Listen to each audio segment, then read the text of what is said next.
Hello everyone, it is the start of the camping season. It is upon us, the weather's getting warm, and hopefully all of you are already planning your RV trips because the places are filling up fast.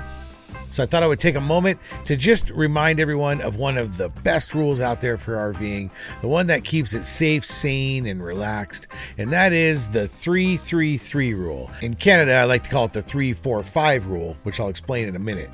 But the 3-3-3 rule is pretty simple. Hey, we're always putting new merchandise on the site. You can go down to the description, click on our store. We've got turducken shirts, RV's Gone Wild hats, RVing with Joe hats. We got tank tops. We even got a few sweatshirts that are a little adult only.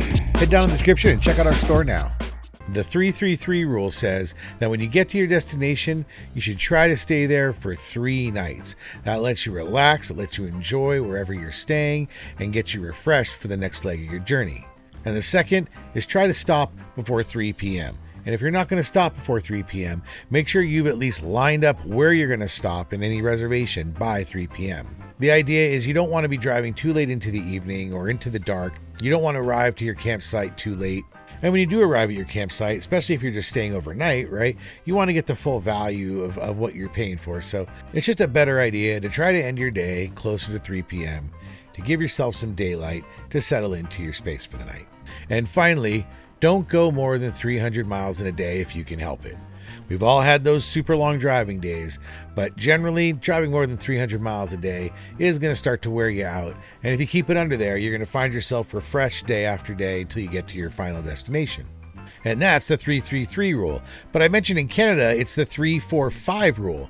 Now, why is that? Well, you may have guessed some of this, but of course, the 3-day rule still stands. When you get to your destination, see if you can stay for 3 nights. It really will make for a better experience.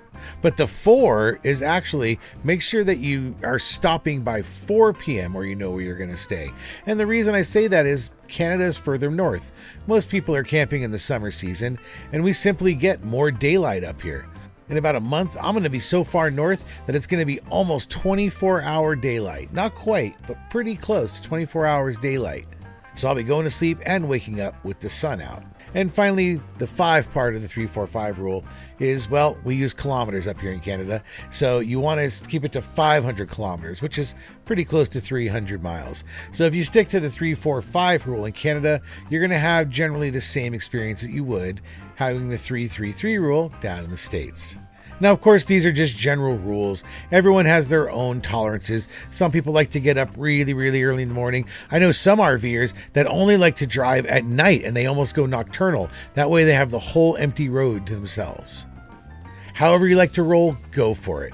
But try to factor in the principles of the 3-3-3 rule into your process so that you know where your limits are, you're setting those limits, and you're keeping to those limits. Sticking to that rule is a great way to stay safe, and I want you all to stay safe. I want you to get busy living. I want you to subscribe to this channel. Hope you liked this video. I hope we earned your subscription. And comment below, where are you going this summer? I'd like to hear, where are your RV trips? What's the point of having an RV if you're not getting out there and using it, right?